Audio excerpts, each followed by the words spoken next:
जय गुरु जी। मैं डॉक्टर आनंद प्रदीक्षित आपके अपने जीवन प्रबंधन चैनल से आपके समक्ष मुखातिब हूँ। हम जीवन भर मृग मरीचिका में जीते हैं, छलावे में जीवन बिताते हैं। मृग मरीचिका यानी कि हमें दूर पर दिखाई देता है कि पानी है। अगर हम मृग हों और प्यासे भटक रहे हों रेगिस्तान में, इस संसार में हम उसी मृग के समान ही हैं, हिरण के समान ही हैं, जो प्यासा भटक रहा है। अचानक लगता है दूर पर जल है, और जल नहीं होता, वो मिराज है। वहाँ जल जैसा लगता है लेकिन जल होता नहीं। अब मैं जो बता रहा हूँ वो जानते तुम भी हो बेटा, लेकिन तुम्हारा ध्यान नहीं जाता कभी उस पर। दो तीन तरह के उदाहरण लेता हूँ। उदाहरण के बिना अध्यापक कैसे पढ़ाएगा, उदाहरण तो लेना ही पड़ता है। एक कक्षा का परीक्षा देते हो तो उस वक्त तीव्र इच्छा होती है कि उस कक्षा में बहुत अच्छे नंबर आए। परीक्षा में बहुत अच्छे नंबर आते हैं तो अगले साल की तैयारी शुरू, फिर अगले साल की तैयारी शुरू। ऐसे ही करते करते 12th या ग्रेजुएशन हो जाते हो। फिर नौकरी की तलाश शुरू। ये नहीं मिल रही, वो नहीं मिल रही, ये परीक्षा दी, वो परीक्षा दी, इसमें नहीं हुआ, उसमें नहीं हुआ। कई बार कई परीक्षाओं में जब सिलेक्शन नहीं होता तो एक ही तमन्ना रहती है। जिसका नहीं होता उससे पूछो, उसकी एक ही तमन्ना रहती है, कहीं मिल जाए, कैसी भी मिल जाए, नौकरी मिल जाए। ये हमारे देश में विशेषता है कि हम सरकारी नौकरी को ही नौकरी मानते हैं। विदेशों में ऐसा नहीं है, पूंजीवादी राष्ट्रों में ऐसा नहीं है। हम अपना व्यवसाय करना पसंद करते हैं, या ज़्यादा से ज़्यादा किसी प्राइवेट कंपनी में, limited company, private limited company type की जो इनकॉर्पोरेटेड कंपनियां हैं उनमें। लेकिन कोई सरकारी नौकरी नहीं तलाशता, क्योंकि निकम्मों की नौकरी मानी जाती है वहाँ।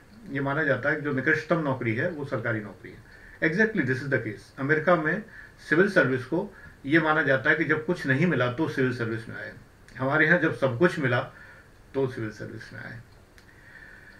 चलो, नौकरी जिसको नहीं मिल रही है, बार बार परेशान हो रहा है, उसकी एक ही तमन्ना, एक ही मन्नत, भगवान से प्रार्थना, पीर फकीरों से प्रार्थना।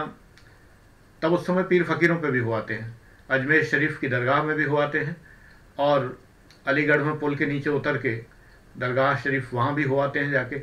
वैसे चाहे हिंदुत्व बखानते रहें और तमाम सारी नफरत फैलाते रहें, लेकिन जब मतलब पड़ता है तो वहाँ भी पहुँच जाते हैं। ये भी होता है। पैर में मोच आती है तो जर्राह हकीम को ढूंढ के गांव में अंदर जाके वहाँ भी पहुँच जाते हैं। ये दोहरा चरित्र है हम लोगों का, इसमें कोई दो राय नहीं है, और मुझे ये बहुत ख़राब लगता है। दोहरा चरित्र बिल्कुल गलत चीज़ है।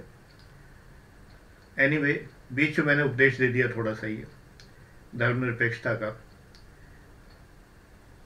नौकरी के लिए कोई मंदिर, मस्जिद, मठ या कोई भी दरगाह, कोई भी पत्थर, सड़क के किनारे गड़ा हुआ कोई पत्थर जिस पर लाल रंग लगा हो, जैसा पीके फिल्म में लगा, कुछ नहीं छोड़ते।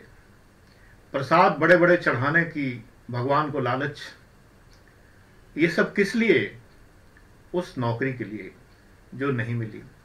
चलो अब मिल गई, किसी भी के पास से वो नौकरी मिल गई।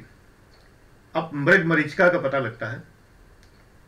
नौकरी मिलने के पहले तो सुबह देर से उठना, कभी भी जागना, कभी भी सोना। अब उसके बाद नौकरी मिल गई तो पहले ही दिन बॉस की फटकार लगती है। मेरा तो स्वागत ही इसी से हुआ था। पहले ही दिन मोहन नगर चेकपोस्ट पे ज्वाइन किया एज असिस्टेंट कमिश्नर, तो डिप्टी कमिश्नर साहब ने बुला लिया, वही दीक्षित जी, और बुला के वो झाड़ लगाई। शाम का 5 बज गया, कितना कलेक्शन है? मैंने कहा सर अभी तो आज ही तो आया हूँ, आज ज्वाइन किया। तो महीने भर का टारगेट इतने लाख रुपए है, आज का 40,000 रुपये जमा होना चाहिए था कम से कम। कितना जमा कराया? मैंने कहा सर हम तो अभी निकले ही नहीं है, अभी एरिया ही नहीं देखा है। तो कब देखोगे जाके? मेरा मुंह क्या देख रहे हो? ये तो मैं बड़ी शांति से बोल रहा हूँ। जो अंगारे उन्होंने उगले हैं वो मुझे आज तक जला रहे हैं। डॉक्टर पीके दीक्षित, प्रोफेसर पीके दीक्षित, यानी कि मैं, जिसके आगे लड़के लड़कियां जो स्टूडेंट्स थे, 5 वर्ष पढ़ाया मैंने डिग्री कॉलेज में, एमएससी को पढ़ाया, बीएससी को पढ़ाया, सम्मान से झुके रहते थे क्योंकि सब बहुत प्यार करते थे, बहुत चाहते थे, जैसे तुम लोग चाहते हो। उसको कोई बुरा भला कह रहा हो, ये नौकरी का व्यामोह पहले ही दिन पता लग गया। सबके साथ होता है, पहले न सही, दूसरे सही, दूसरे न सही, तीसरे सही, फिर टारगेट शुरू होते हैं, फिर पब्लिक का आना शुरू होता है, फिर पब्लिक से जद्दोजहद शुरू होती है, और फिर आदमी डूबने लगता है, टेंशन में आ जाता है। मेरे पिता तो मेरा चेहरा देखकर ही जीते थे, और उनकी सांस ऊपर के ऊपर और नीचे के नीचे। जब मैं ऑफिस से आता था तो थका हुआ चेहरा देख के, परेशान हाल चेहरा देख के, लाल चेहरा हो रहा होता था। कोई एसी थोड़ी होते थे, जीप में कोई ना एसी लगे हैं, ना ऑफिस में कोई एसी लगे हैं, भयानक गर्मी में दिन भर रुमाल से पसीना पहुँचते पहुँचते मेरी आदत पड़ गई थी टेबल फैन चलाने की। टेबल फैन क्या होता है, जैसे अभी रुमाल मेरे पास यहाँ नहीं है, जैसे मान लो ये रुमाल हो तो मैं ऐसे पकड़ के ऐसे घुमाता रहता था, हर समय यूँ घुमाता। गर्मी के मारे इतनी हालत खराब। आजकल भी बेटा बहुत सारी पीसीएस और यूपीएससी की नौकरियों में एसी नहीं मिलता है, बहुत ऊंची नौकरियों में मिलता है। ये नाम में कमिश्नर भले लगा रहता है, असिस्टेंट कमिश्नर ठेले पे बिकते हैं थोक के भाव। पावर चाहे जितनी हो, जनता का बिगाड़ चाहे जितना सकते हो, व्यापारी का सत्यानाश कर सकते हो, वो बात अलग है। मारने को तो चींटी भी हाथी को मार डालती है, लेकिन ठेले पर बिकते हैं। मतलब ये कि एक एक शहर में 250-250 होते हैं, 200-200। ये स्थिति है, वो जमाना नहीं है मेरा वाला। तब ये हाल था, आज का तो हाल ही बेहाल है। और जो कहीं छोटी नौकरी है, कोई सिपाही, दरोगा, चपरासी, क्लर्क इत्यादि, तो पहले दिन से ही जलाल शुरू हो जाता है। तब लगता है कि अब प्रमोशन हो जाए तब देखेंगे। असिस्टेंट कमिश्नर अपॉइंट हुए, डिप्टी कमिश्नर हो जाए, फिर तो असिस्टेंट कमिश्नरों की लाइन लगा देंगे, लाइन हाजिर करा देंगे उन्हें। जब डिप्टी कमिश्नर होते हैं तो पहले ही दिन ज्वाइंट कमिश्नर बुला के झाड़ पिलाता है। ऐसे ही जब ज्वाइंट होते हैं तो एडिशनल बुलाता है, एडिशनल होते हैं तो कमिश्नर बुलाता है, कमिश्नर होते तो सेक्रेटरी बुलाता है, सेक्रेटरी होते तो मंत्री जूते मारता है। जूते मारना है। ज्यादातर मंत्री मैंने अच्छे देखे हैं, लेकिन वो अच्छे तभी तक होते हैं, अब आगे की लाइनें ना कहलवाओ, वो अच्छी बात नहीं है पब्लिक फोरम पे कहना। मुझे पता है कि सद्व्यवहार, जो जब सचिव मंत्री के बीच में बहुत ही ज़्यादा अपनापन होता है और बहुत ही अधिक मधुर संबंध होते हैं, तो उसका कारण क्या होता है बेटा, मुझे पता है। और तुम अगर समझदार हो तुम्हें पता होगा। मैं ईमानदारों की बात कर रहा हूँ। समस्याएं ही समस्याएं लाइफ में हैं, और उनका सामना करना ही जीवन है। तो ये सोच के मत घबराओ कि अभी नौकरी नहीं मिली है और मिलने के बाद तो स्वर्ग का सिंहासन मेरा इंतजार कर रहा है, ऐसा कुछ नहीं है। If you become IAS then you are the junior most IAS at that time. तुम्हारे ऊपर पूरा पिरामिड बैठा हुआ है। पिरामिड का मतलब पूरा का पूरा हायरार्की, पूरा विभाग तुम्हारे सर पे बैठा है, तुम सबसे जूनियर हो। जैसे नई बहू होती है, बहू इनके भी पैर छू लो, बहू पैर दबा दबा के उनके भी पैर छू रही हैं। ऐसे ऐसे हाथ करके पैर छुए जाते थे हमारे ज़माने में। पल्ला यहाँ तक, चिन्ह नहीं दिखनी चाहिए, अगर चिन्ह दिख गई तो बहू बेशर्म है। ऐसी बहू तुम बनते हो जाके। सजदे में निगाह रहे, आंख उठना गुनाह है। प्रश्न नहीं कर सकते बॉस से, तब लगता है कि मृग मरीचिका थी। लेकिन जब पैसे वैसे जेब में आते हैं, जो लोग घूस लेते हैं, तो जरा ऊपर के पैसे जेब में आते हैं तो जरा आनंद आ जाता है, सारा अपमान भूल जाता है। हमारे एक साथी कहा करते थे, भ्रष्टों के शिरोमणि थे वो, उन्हें भ्रष्ट शिरोमणि की एक साल उपाधि भी मिली थी। वो कहा करते थे, मनी कंपेंसेट्स ऑल। जितना भी इंसल्ट्स हैं, जितना भी ह्यूमिलिएशन है, जितना भी जूते मारना है, जितना भी पिटना है, मतलब कि अपमानित होना है, मनी कंपेंसेट्स ऑल। अब वो कुछ लोगों का सिद्धांत होता है, जूते मार लो साहब लेकिन पैसे दे दो, 1 करोड़ रुपया दो ना।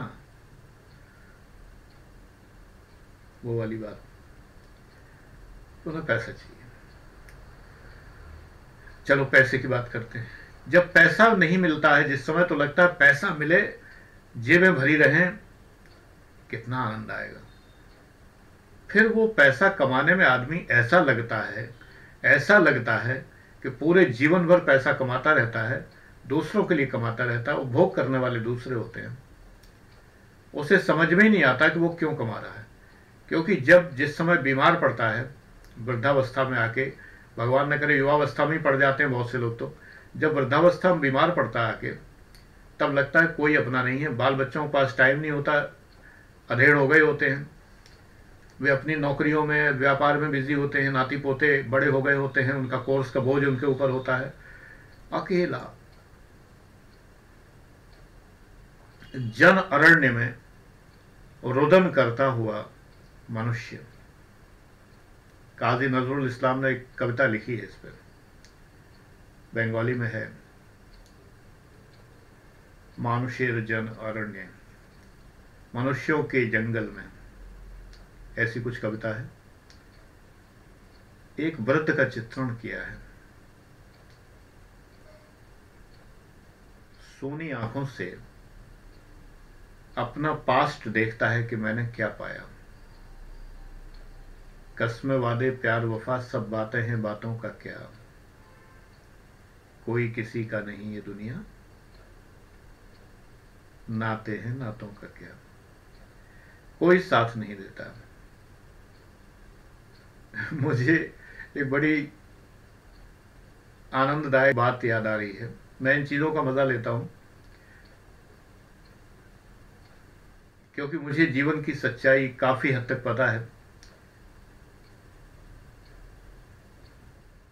जो लोग मिले हैं आज तक, उन्होंने पता करवा दी है कि कोई किसी का नहीं है। तो एक छोटा सा ऑपरेशन था मेरा, 2-3 दिन हॉस्पिटल में रहना था। उसके और 2-3 दिन पहले से मैं परेशान था, बीमार था। एक छात्रा मेरी लगातार ड्यूटी देती रही, बहुत सिंसियर लड़की थी क्लास की, और जो उससे भी ज्यादा सिंसियर थी वो नहीं आई। जो उससे भी ज्यादा मुझ में श्रद्धा रखती थी वो बिल्कुल नहीं आई। तो दोनों बातें कर रही हैं। जब मैं ठीक होके आ गया, पहली वाली जो लगातार ड्यूटी देती रही थी, वो कहती है मैं 7 समंदर पार हूं, सर को अगर कोई भी तकलीफ होती है तो मैं आऊंगी। और इसने कहा कि मैं क्या करती, मुझे लड़के वाले देखने आए थे, घर से बाहर न निकलने की हिदायत थी। पहले दिन वो आए नहीं, दूसरे दिन आने की उनकी संभावना नहीं थी, लेकिन मुझे रहना पड़ा कि अगर उनका फ़ोन आ गया तो मुझे रहना पड़ेगा। तो 2-3 दिन मुझे कंटिन्यूसली घर रहना पड़ा। क्लास में सब हंसने लगे कि हाँ भाई बहुत ज़रूरी है। सही बात, मैंने बुरा नहीं माना। तमाम बच्चे मेरे क्लास के 2-2, 3-3 करके मुझे देखने आते रहे। वो पहले वाला क्लास था, ये लास्ट बैच नहीं था। लास्ट बैच होता तो उसे ये तकलीफ होती कि सर बीमार पड़ गए तो इतने रुपए बर्बाद हो गए हमारे, हमने 15 महीने के इतने रुपए दिए थे, तो पर डे की मजदूरी सर की इतनी हुई, तो ये पैसे तो ले लिए सर ने और अब ये पढ़ाएंगे नहीं। जबकि मैं तो कोर्स पूरा कराता हूँ, अगर कुछ डिस्टर्बेंस हो तो मैं उतने महीने एक्स्ट्रा दे देता रहा हूँ। हमेशा 19 साल से मैंने यही किया, बच्चों का लॉस कभी नहीं किया। लेकिन ये लास्ट बैच नहीं था, निकृष्ट बैच नहीं था, ये पहले वाले बैचेस थे। बच्चे लाइन लगा के, हॉस्पिटल वाले भी ये कहें कि कितने लोग इनको देखने आ रहे हैं, कितने वीआईपी हैं क्या। किसी ने पूछा कि कौन है, तो उन्होंने कहा सर हैं, पढ़ाते हैं। बोले आप लोग अपने टीचर को बहुत मानते हैं, आज के ज़माने में कहाँ मानते हैं लोग। मेरी आंखें नम हुई उनका प्यार देख के, सबका। बात यह है कि अब तुम ये कहो तो मुझे ऐसा क्यों लगा कस्में वादे प्यार वफा सब। मैं इसलिए कह रहा हूं कि जो लड़की ये कहती थी कि मैं 7 समंदर पार हूं, उसने विवाह के बाद एक बार भी, अपने विवाह के बाद, चाहे ये कह लो अपने हस्बैंड के विवाह के बाद, एक बार भी खबर नहीं ली कि सर कैसे हैं। मैंने तो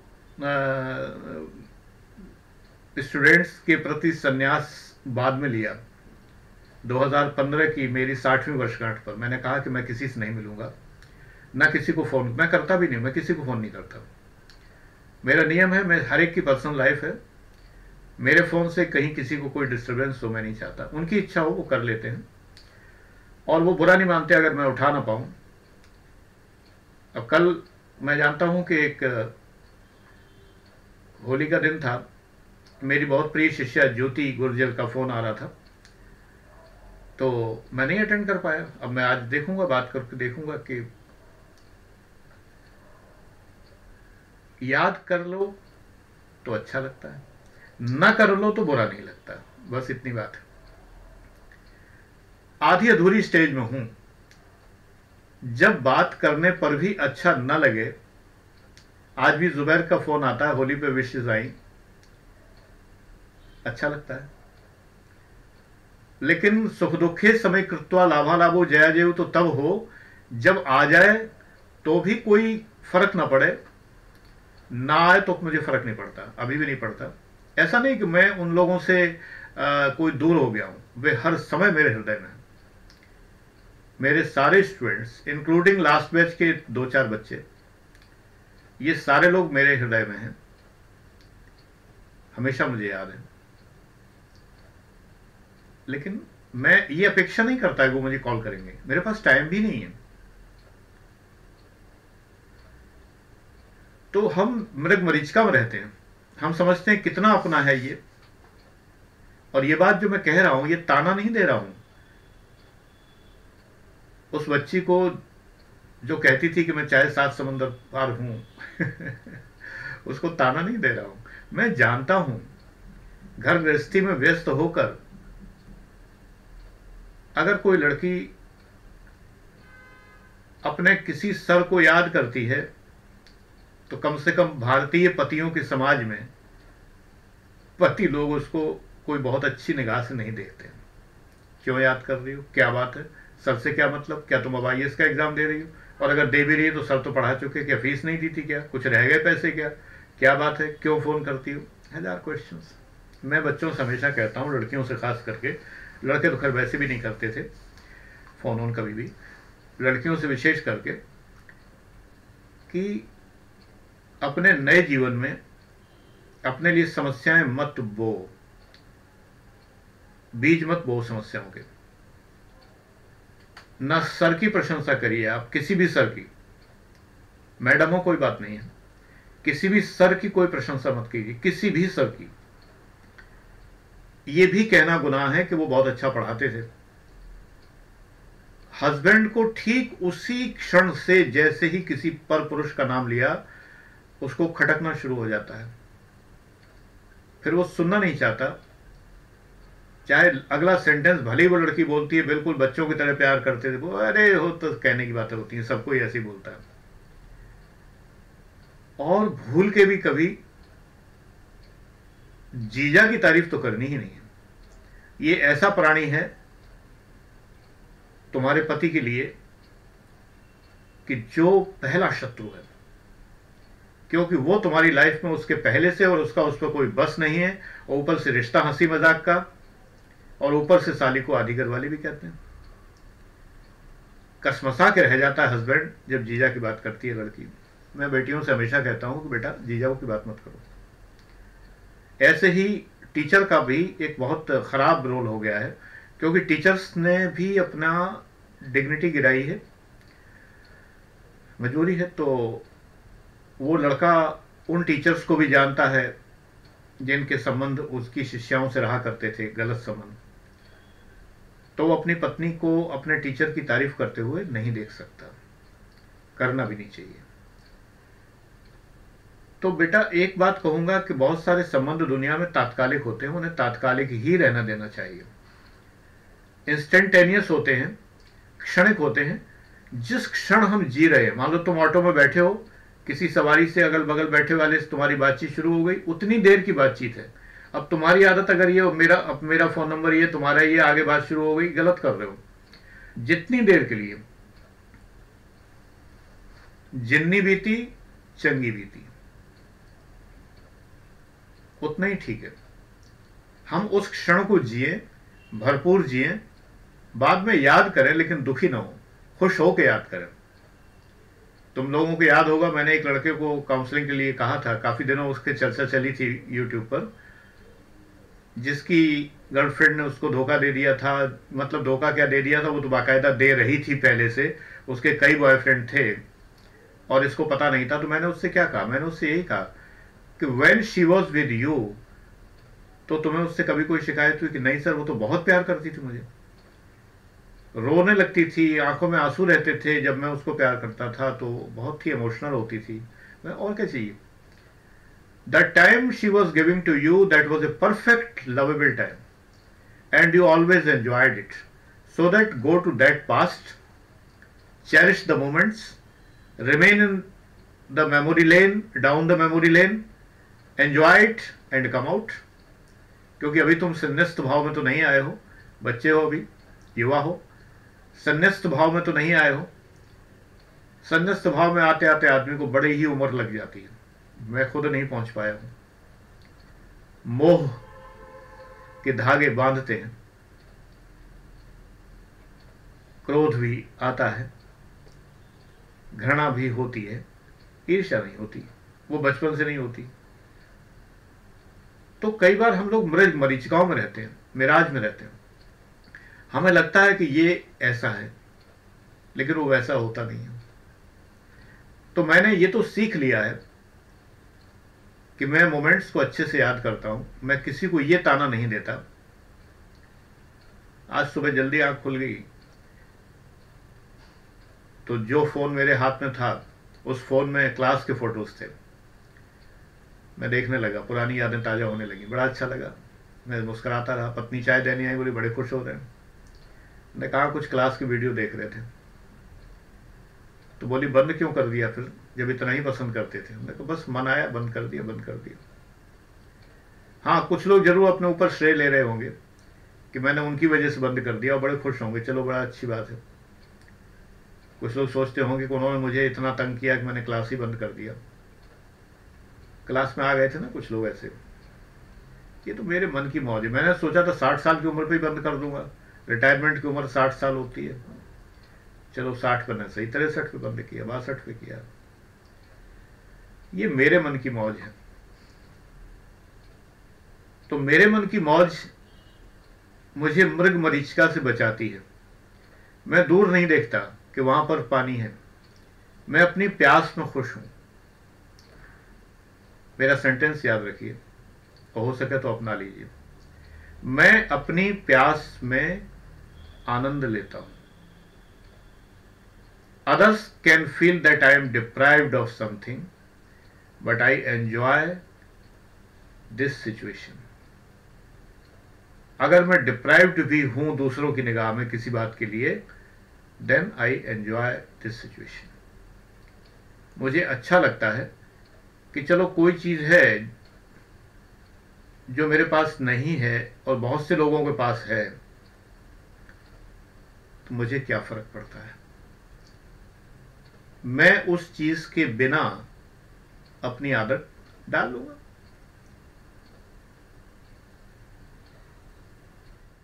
कई बार होता है हम सारी जिंदगी ईर्ष्या में फूंकते रहते हैं, उसके पास वो है, काश मेरे पास होता, मैं प्रसन्न होता हूं। उसके पास वो है, बड़ी अच्छी बात है, मेरे पास नहीं। भाई मेरे पास क्यों होता, मुझे जरूरत क्या है,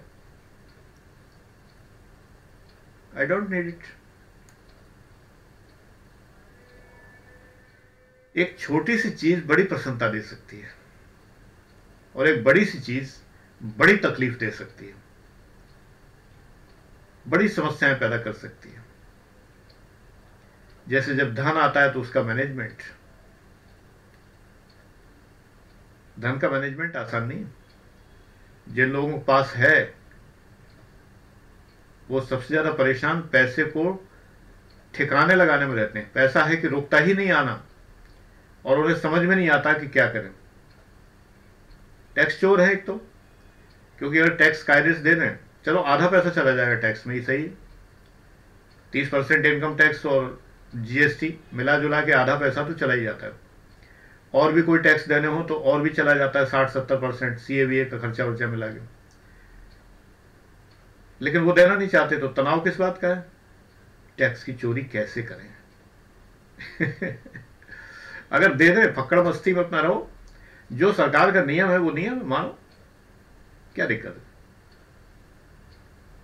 लेकिन एक लस्ट है, यही मृग मरीच का है, मैं इतना पैसा कमाऊंगा कि मैं ये करूंगा। ऐसे ही लोग, मेरे एक बॉस थे, उनके घर में सोने का पलंग था, प्योर गोल्ड, उस जमाने में करोड़ों रुपए का था। वो सोने का पलंग जब चोरी हुआ तो रिपोर्ट भी नहीं लिखा पाए, लकवा मार गया उन्हें, और साधारण से लकड़ी के पलंग पे पड़े पड़े हाथ भी नहीं उठा पाते थे। सोने का पलंग, मैंने सोने की घड़ी इतनी महंगी होती है कि जो मैं कभी सोच नहीं पाया कि मैं खरीदूं, प्योर गोल्ड की घड़ी। वो तो सोने के पलंग पे लेटते थे, कोई ज्यादा नींद आती है क्या उस पर? भाई गद्दा महंगा हो समझ में आती बात कि ज्यादा सॉफ्ट है, लेकिन सोने के पलंग बस केवल इसलिए कि अतिथियों को ले जाके दिखाना। हाँ, सोने का डिनर सेट भी था उनके यहां, तो कुछ बिरले अतिथि ऐसे होते थे जिन्हें वो सोने के डिनर सेट में भोजन कराते थे। मोटिवेट हो गए ना तुम सरकारी नौकरी के लिए? लग रहा है ना कि हाँ, नौकरी तो सरकारी ही होती है, वही करने लायक, प्राइवेट में कहां रखा है ये सब। बेटा परिणाम भी तो देखो उनका क्या हुआ। ये मृग मरीचिका है, इन बातों से कोई लाभ नहीं है। मूंज की चारपाई, मेरे घर के सबसे ऊपर की मंजिल में, तीसरी मंजिल में ठंडी हवा आती थी। बान की चारपाई, बान होता है, एक सुतली की चारपाई होती थी, एक बान की होती थी। दो चारपाइयां पड़ी रहती, सुतली की और बान की। बान की पे दरी बिछा ली, सुतली की पे ऐसे ही लेट गए। एक निवाड़ का पलंग होता तो वो हमें पसंद नहीं था, बहुत जल्दी ढीला हो जाता था। तो सुतली की चारपाई, बिना दरी के आराम से लेट गए। इतनी बढ़िया नींद आती थी जो आज गद्दों पे एयर कंडीशन में नहीं आती। ठंडी हवा बयार चलती थी रात को, जो आज दुर्लभ है इस गाजियाबाद में, इंडस्ट्रियल टाउन में। ये धनवानों का नहीं, पापियों का शहर है। जो लोग रह रहे हैं गाजियाबाद में उनको छोड़ के, जो सुन रहे हैं उन्हें छोड़ के, नहीं बुरा मानेंगे। मैं तो अपने को ही गिनता हूं इसमें कि कुछ पाप ही किए होंगे जो मैं यहां रहने आया।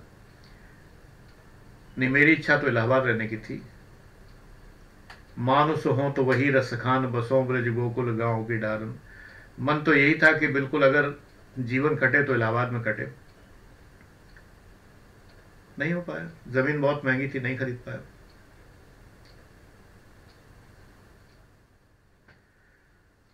तो इच्छाएं सभी पूरी नहीं होती। तुम ये सोचो कि क्या सारी पूरी हो जाती? तुम्हें लगता हो गुरुजी की तो सारी इच्छाएं पूरी हो जाती हैं? नहीं होती।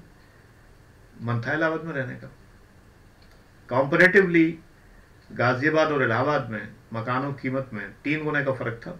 इलाहाबाद वॉज 3 टाइम्स कॉस्टली, क्योंकि गाजियाबाद के जिस एरिया में लिया है बहुत सस्ता एरिया था। इलाहाबाद में सस्ते एरिया है ही नहीं, और हैं वो बड़ी दूर दूर, झूसी उसी जने कहाँ कहाँ, फिर वो इलाहाबाद नहीं रह गया। मेरा इलाहाबाद तो कटरा मुमफोर्डगंज वाला इलाहाबाद है, वहां तो संभव ही नहीं था। तो इच्छाएं सभी पूरी नहीं होती। मृग तृष्णाएं रहती हैं, लेकिन अब मुझे ये लगता ही नहीं है। मैं वहां रहता तो सबसे कटा हुआ रहता, यहां रह रहा हूं तो सबसे कटा हुआ रह रहा हूं। उपाय क्या है बेटा? 30वें मिनट में ये बता दूं। बहुत सरल उपाय है, कई बार बता चुका हूं। साक्षी भाव से कर्म करते रहो, मेहनत करो पूरी, साक्षी भाव से करो। कई बार प्रयास के बाद भी अगर नहीं हो पा रहा है ये स्पीसीज में, तो कुछ और रास्ता देखो। 7-8 साल बर्बाद करने के बाद गली मोहल्ले में कहीं एक कोचिंग खोलने पर और ये कहने से कोई फायदा नहीं है कि 1 नंबर से हर बार रह गए, 10, 20, 50, 100 बच्चे पढ़ाने लगो, उससे कोई लाभ नहीं। कोई और नौकरी तलाशो, या सेल्फ एम्प्लॉयड हो। पढ़ाना ही है तो पढ़ाओ, सेल्फ एम्प्लॉयमेंट के लिए पढ़ाना बहुत अच्छी बात है। कोचिंग खोलना बुरा नहीं है, झूठ बोलना बुरा है। कोचिंग खोलिए, कोई जरूरी है बताना कि वो 1 नंबर से रह गए थे।